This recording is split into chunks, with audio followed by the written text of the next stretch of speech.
Good evening. My name is Pratik Gupta and welcome to Unacademy.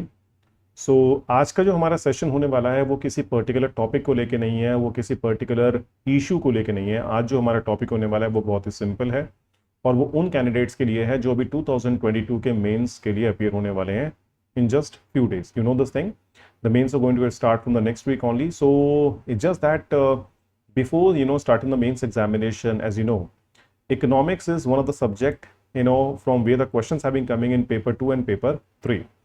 Mainly the questions have been coming in paper 3, but some questions are also been coming in paper number 2 here. जैसे आप जानते हैं paper 2 के अंदर mainly जो areas cover होते हैं UPSC economic section से या फिर उनसे मिलते हुए वो आते हैं आपके इंटरनेशनल ऑर्गेनाइजेशन से लेकर, जैसे WTO हो गया, वर्ल्ड बैंक हो गया, IMF हो गया, या बाकी जो भी इंटरनेशनल ऑर्गेनाइजेशन है उनसे रिलेटेड क्वेश्चन आते हैं। और सेकेंडली जो हमारा पेपर 2 में और टॉपिक हैं वो ये हैं आपके, जैसे पावर्टी हो गया, अनएम्प्लॉयमेंट हो गया, जो कि एवरग्रीन टॉपिक हैं जिसमें से यूपीएससी हर साल क्वेश्चंस पुट अप करता है। ठीक है, वहीं आप पेपर 3 की बात करेंगे तो पेपर 3 में मेनली आप देखिएंगे तो आपको मिलेगा कि द फर्स्ट 3 और 4 questions are being coming from economics and these are worth of 10 marks, and the question number 11, 12, 13 and 14 are also from economics. Okay, so in total normally every year how many marks of questions you've been getting in the mains examination from the economic section? Around 150, 160. So if you simply include the questions of poverty, unemployment and moreover the social issues related to economics, okay, and then after the international institution, then the number of marks will increase to around 170, 180, even more than that. Okay, तो आज की class में basically मैं आपको 2020-21 के जो mains के questions हैं वो दिखाने वाला हूं कि कैसे क्वेश्चंस आए और उनका क्या बेसिकली एक क्राइटेरिया था यूपीएससी का पूछने का। और सेकेंडली मैं आपको ये बताने वाला हूं कि इस साल के जो 20 मोस्ट इंपॉर्टेंट टॉपिक्स हैं आपके मेंस एग्जामिनेशन को लेकर इकोनॉमिक्स से, उनके बारे में आपको थोड़ी सी जानकारी मैं देने वाला हूँ। ओके, बाकी देखिए about me, I am teaching to the civil service aspirant for the last 10 years, in fact more than 10 years, and I have started my plus course on the Unacademy app today itself. Like on 8th of September, I started my plus course on the NCERT based, and the response is really good. So if you also want to learn economics in a very simple way, then you can join my plus course, and I'm going to start the comprehensive course from 10th of October, and the timing will be announced very soon. And to join my courses, please use my code PGUPSC, okay, for the purpose of getting 10% off on the subscription. Okay, then why you need to join the Unacademy? As you know, this is the India's largest platform to learn the GS and moreover the other things. And the toppers also decided to choose Unacademy. So as you can see, rank 3, rank 4, rank 5, a lot of people join Unacademy.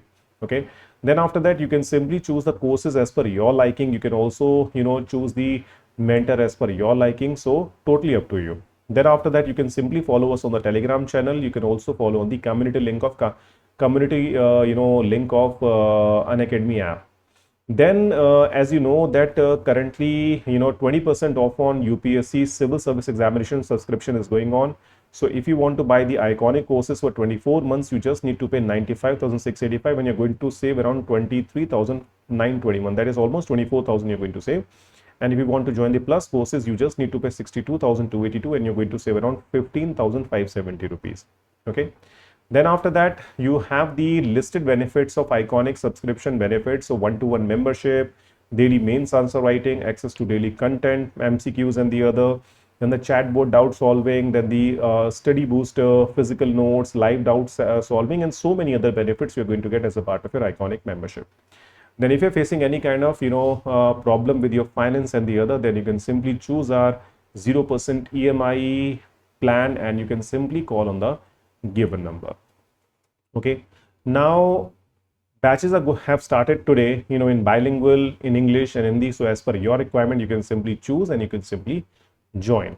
Okay, now let's come back to the questions type. जैसे कि देखिए मैंने आपको बताया है कि UPSC में जो क्वेश्चंस मेनली आपके आते हैं वो पेपर 3 में आते हैं इकोनॉमिक्स के, और पेपर 2 में 3 टॉपिक्स में से क्वेश्चन आते हैं। वो है आपके poverty, unemployment and then you have the international institutions.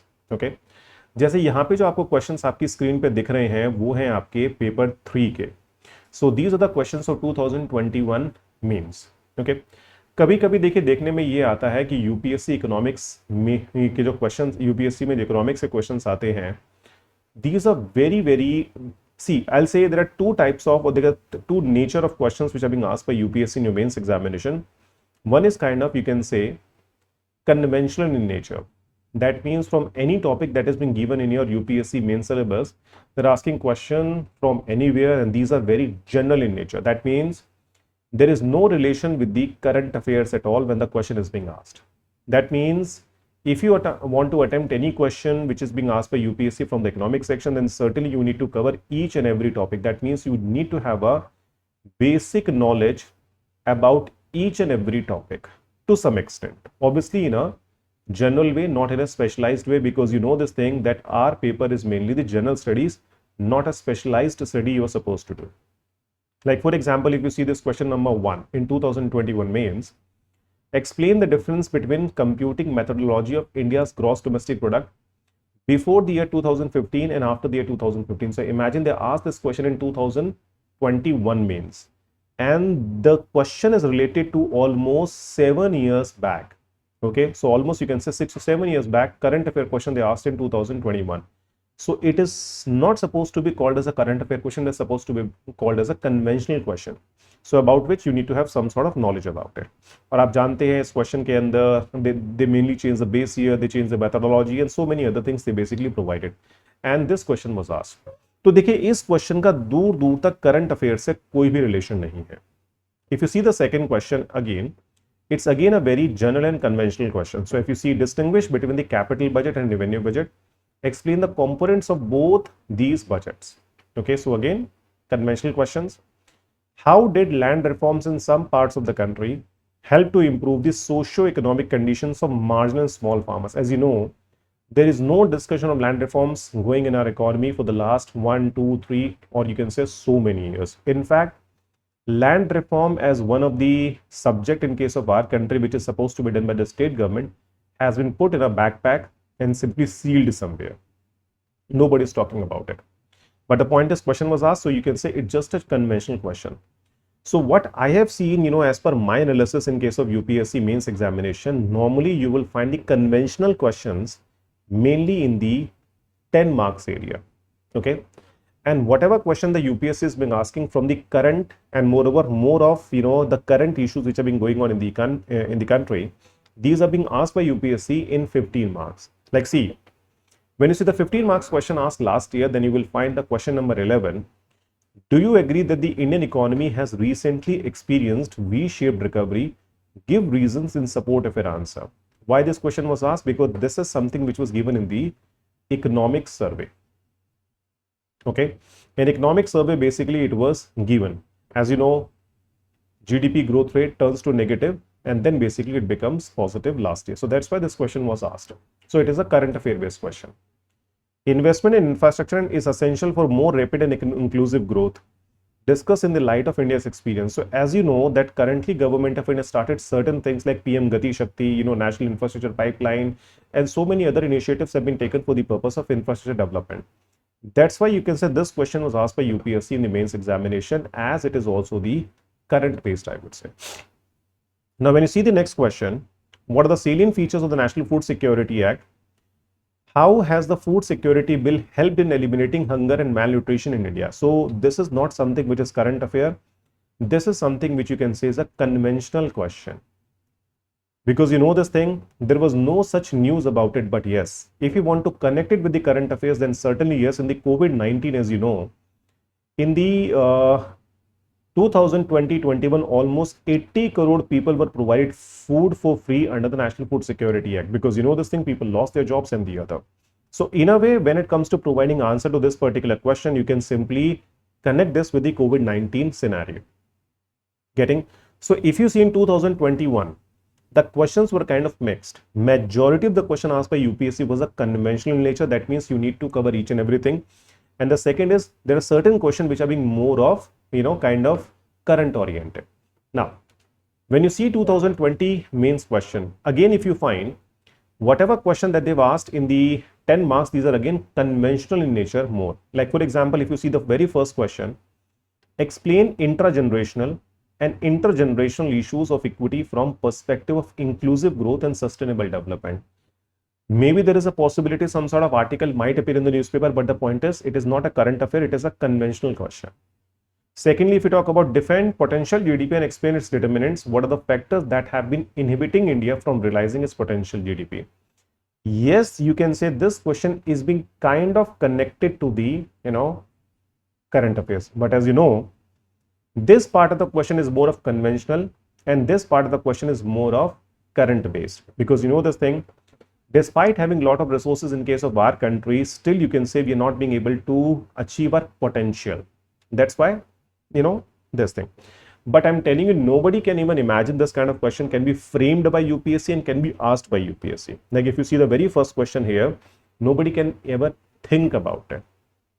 Okay, so point is what, when you'll be basically having all the concept clear, you have all the topics on your fingertips, like whatever topics we have in the mains examination, you have good knowledge about it, you have some sort of basic understanding about it, then certainly you can say you will be able to write something about it.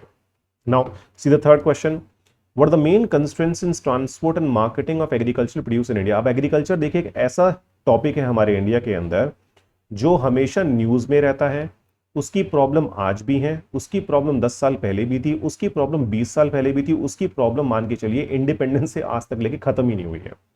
Because you know this thing, when it comes to agriculture as a subject in case of our country, it is being used by our political parties and moreover the politician as a election issue. So every time they basically use it for the purpose of winning election, and once they've been able to win the election, they hardly do any kind of the reforms and the other things and that. So in this particular, if you see again, more of the question conventional in nature, and then most just one question is having some sort of link with the current affairs part. Okay. Then after that, if you see the 15 marks question that you need to write in 250 words here, explain the meaning of investment in an economy in terms of capital formation.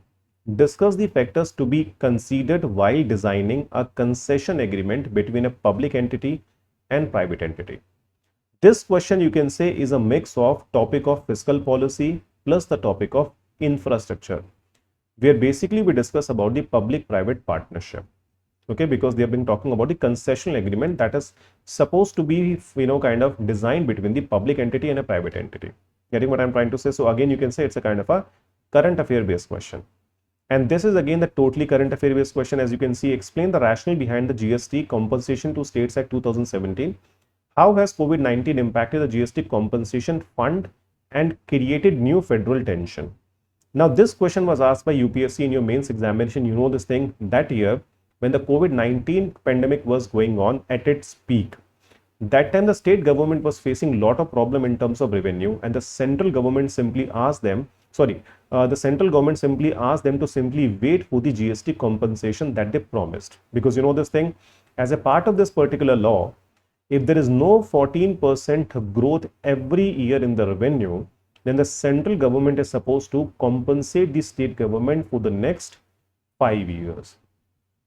Getting what I'm saying? So as this thing was in news that particular point of time, so that's why you can say this question was asked by UPSC in your mains examination. So point is what? The question that you need to write in 250 words are more of current oriented, and the questions that you need to write in around 150 words, these are more conventional and general in nature. So the point is what? We need to prepare from every perspective.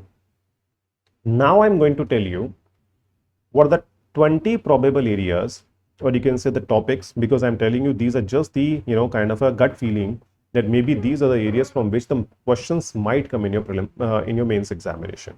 Now see, as you know, the 12th ministerial conference just happened in case of Geneva. Okay, so you should know about its outcome, moreover India's stand about it, okay, and the future of Doha round of negotiation, because still the Doha is not being concluded. So you need to prepare this particular area in a good way, because question might appear in your paper number 2. Okay. Second topic is about situation of food security in India after COVID-19 pandemic. Okay. Maybe there is a possibility they will ask a question in this way, ki what if the same kind of things will appear in the upcoming time, then how well we are prepared in terms of providing food security to people in case of our country, or how COVID-19, has impacted the food security, which is one of the issue in case of our country, has impacted even more, and the country has actually gone backwards in terms of achieving the food security for all. So this is something which you need to understand. Then after that, issue of changing base year in the GDP calculation. As you know, still in 2022-23, we're using the old base year. Which base year we've been using? 2011-12. So you can simply, maybe there is a possibility UPSC will ask question, what are the possible implication of using such an old base year when it comes to doing the GDP calculation, and how the growth number which is being given by Government of India may be right or wrong in this regard. So maybe this kind of question can be framed by UPSC for your mains examination. This scheme, I would say, which is in news about PM Asha, Pradhan Mantri Annadata Ay Sanrakshan Abhiyan, as you know. So whatever three parts of it, you should know about it. How this is going to help the farmers in case of our country in terms of achieving their target of doubling the farmers' income, that you need to know. Moreover, in 2022, Government of India simply promised the farmers to have the doubling the income of farmers. So you also need to cover that. What is the current status in terms of doubling the farmers' income? So I have not mentioned this particular topic here. So you can also add that as your list, that what is the current status of doubling the farmers' income in case of our country. Okay. Then after that, this is something which is in news again, and I have also uploaded a video recently, freebies and their economic implication. Maybe they might connect the freebies with the polity part also. Maybe they will connect it with the Representation of People Act also, or maybe in some other way they might ask you. So you also need to prepare freebies in a good way. Now, whatever GST has been applied by Government of India in the essential commodities recently, you can simply, you need to simply prepare about the implication of it on the common man. Okay. So you should be aware about it, like what are the main goods regarding it and the other. Then after that, as you know, fertilizer subsidy is something which is in news after Russia and Ukraine war, because you know this thing. In the 2022-23 budget, Government of India announced that they're going to provide subsidies worth of around 1 lakh crore rupees on fertilizers, which is going to be, very high, which is going to be even double. Why? Because you know this thing, the fertilizer prices are rising like anything in the international market. So Government of India said that we are not going to shift the burden of these things on the farmers, and we are simply going to bear it by increasing the fertilizer amount. And you also need to know about the direct benefit transfer introduced by the Government of India, fertilizer subsidies, that was introduced in 2016. Okay. Then after that, you also need to prepare about the Gati Shakti project, because that is also in news, and the infrastructure development aspect relating to both this thing. Okay.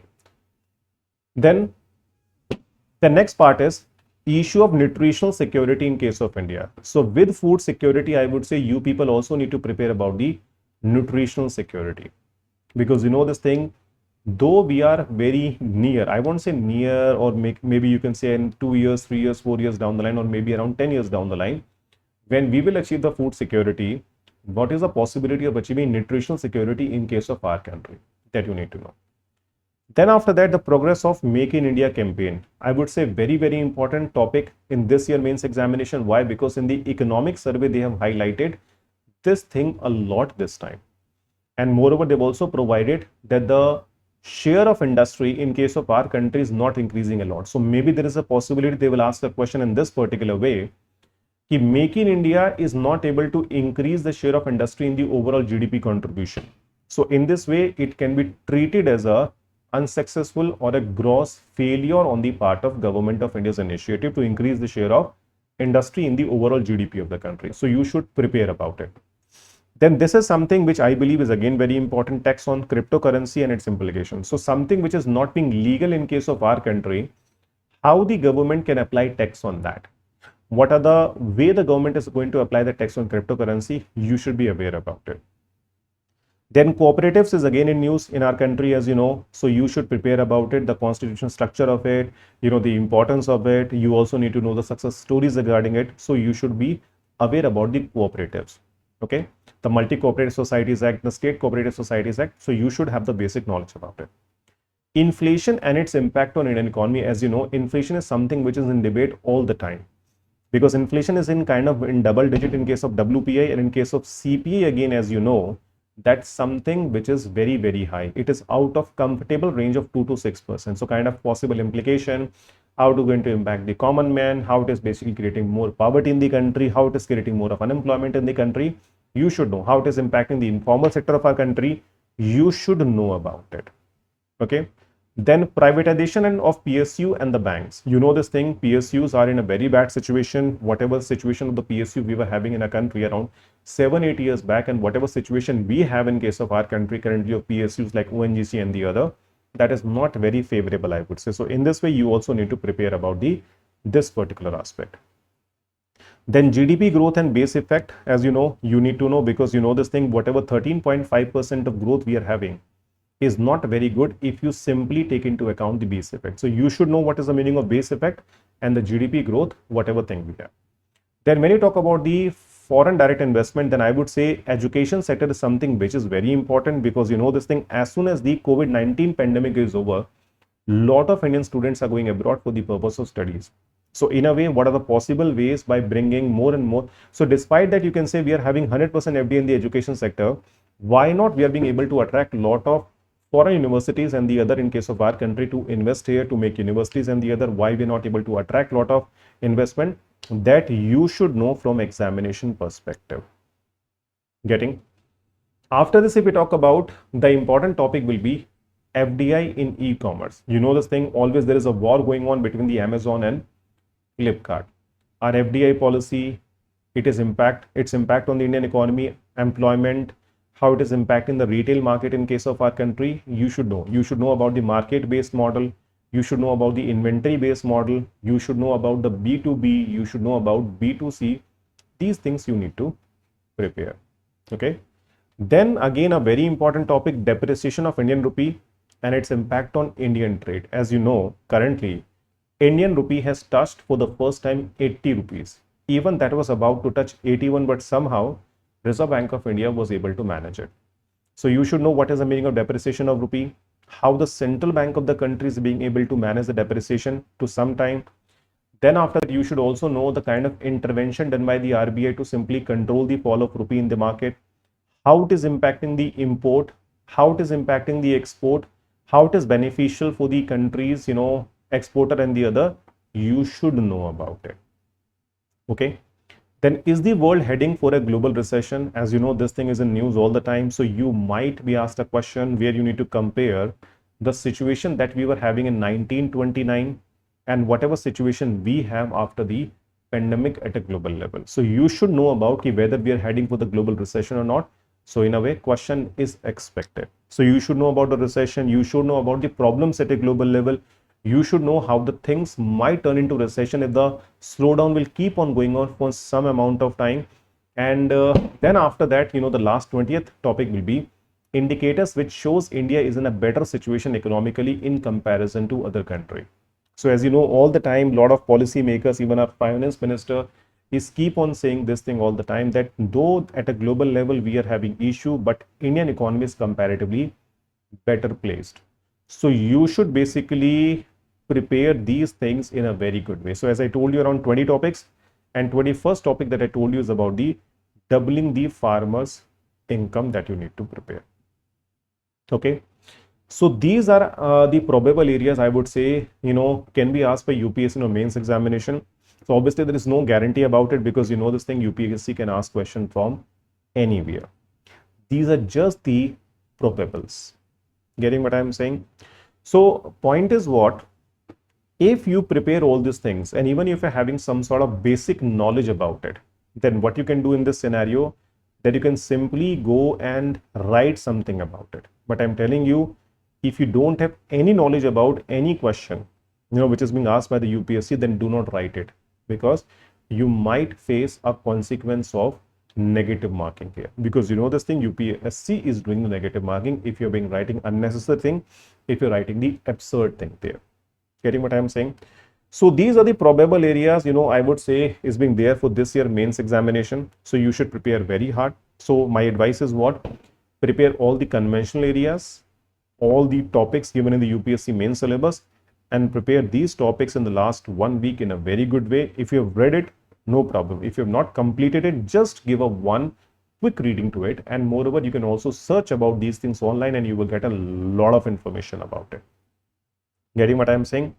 So that is all I want to tell you, that the areas or probables for this year mains examination that you need to prepare in a comparatively better way.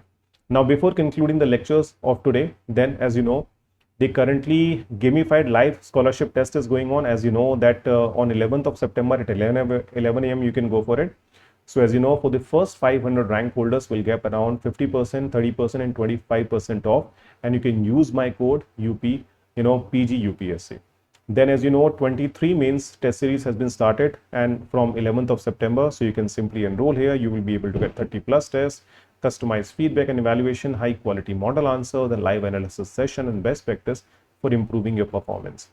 And then after that, we have a doubt darbar. So on September 13 and 27, you will get the history and geography on 5 p.m. Then on September 14 and 28, you will get the economy, environment and science and technology at 5 p.m. again. And then you have 15 and 29 September, you will get for polity, current affairs and more about the IR on Thursday, 7 p.m. So 5 p.m., 5 p.m. and 7 p.m. So dates you remember, 13 and 27, 14 and 28. So whatever area in which you think you have a lot of doubts, then you can simply enroll here and then the doubts will be cleared for you. So that is all I need to tell you about the today's video. Thank you very much. Take care and bye-bye. And we are going to meet again every day with different kind of video regarding your current affairs and moreover the issues which are being more important for the prelims as well as mains examination. Okay, then again I'm telling you then that I have started my course on 8th of September. Okay, and the timings are 7 to 9 p.m. and that course is being specifically designed for 2023 prelim student, those who have not prepared economics as of yet, or if you want to simply clear your basic for 2024 prelims also, you can join for it. Okay, and then from 10th of October I'm going to start my comprehensive course that you people can simply join. Okay, Chaliye, thank you very much for giving your time. Take care, bye bye and be safe. Bye bye.